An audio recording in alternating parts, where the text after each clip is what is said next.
Збивати дрони над Україною та сусідніми спільно пропонує Володимир Зеленський іноземним партнерам. Каже, йдеться про координацію, коли українські сили протиповітряної оборони будуть збивати дрони і ракети, що летять в бік, приміром, Польщі. А польські літаки і системи протиповітряної оборони зможуть перехоплювати цілі, які становлять загрозу і для нас із вами.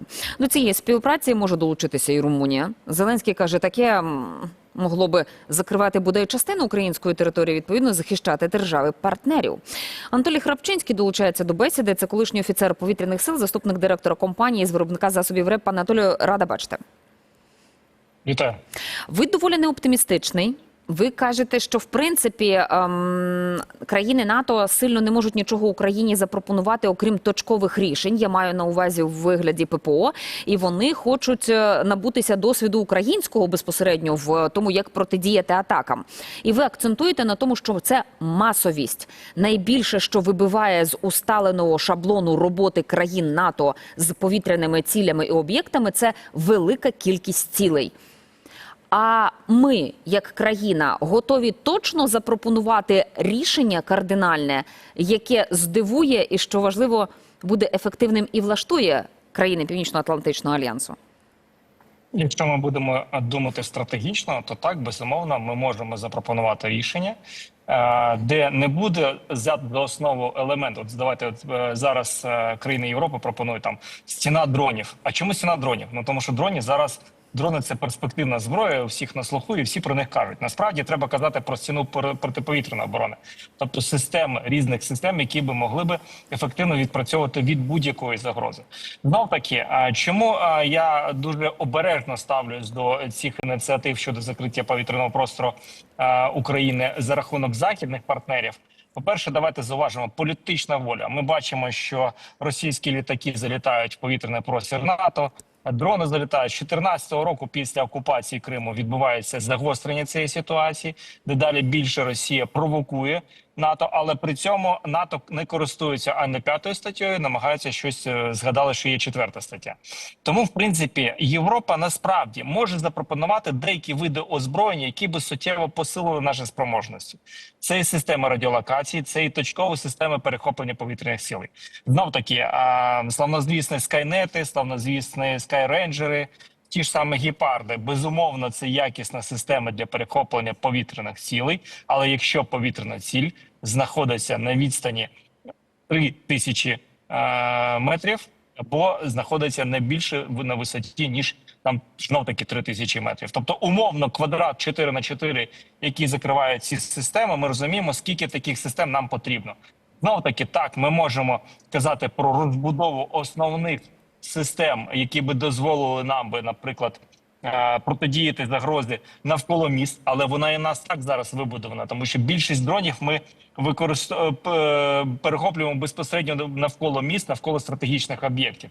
Ворог використовує цю стратегію, і тому дрон, запущений з території Російської Федерації по Львівщині, він долітає до Львівщини. Дрон, запущений по Дніпропетровщині, він долітає до Дніпропетровщини. А треба унеможливити будь-який прольот територію України.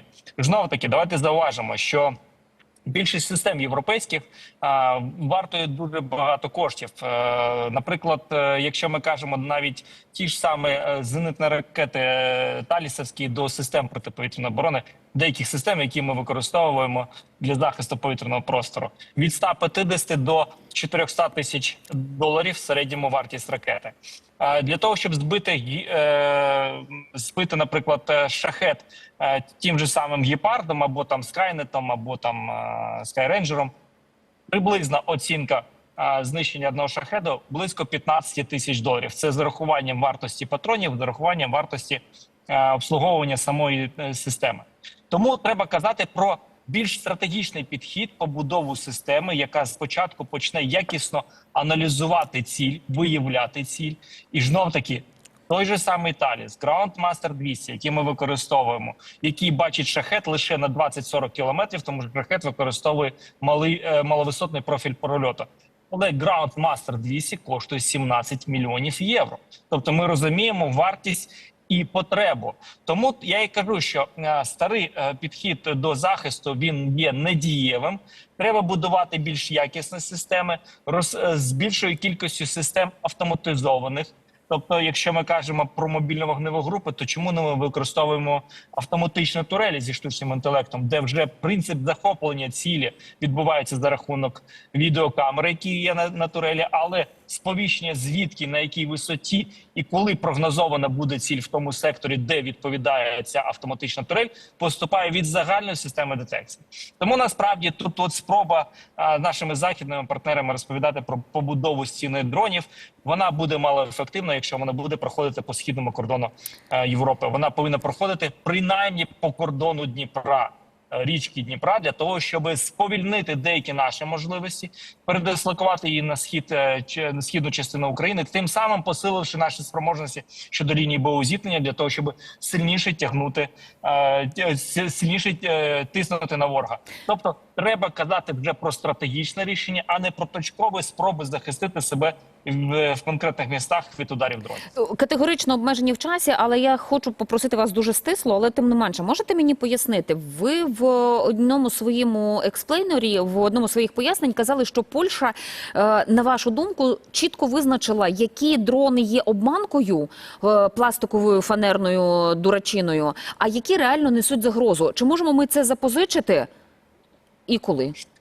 Ми використовуємо це насправді, але знов таки давайте зауважимо. У випадку Гербера, яка летіла в Польщу, вона була додатково облаштована паливним баком для того, щоб збільшити радіус дії.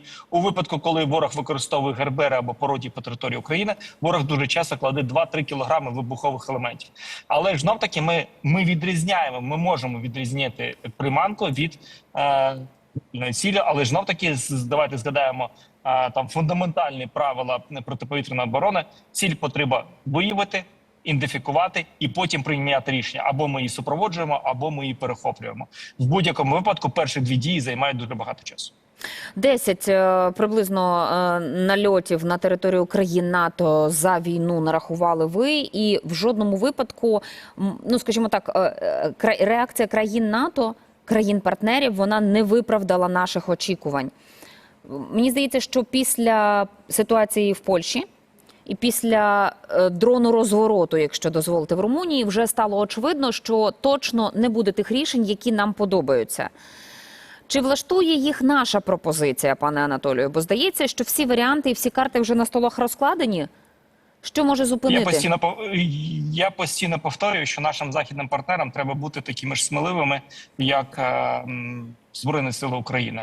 Але при цьому хочу пригадати нещодавний випадок, коли до мене звернулися фінські ЗМІ стосовно деякої зброї, яку в Фінляндії списують, і стосовно можливості передачі її Україні.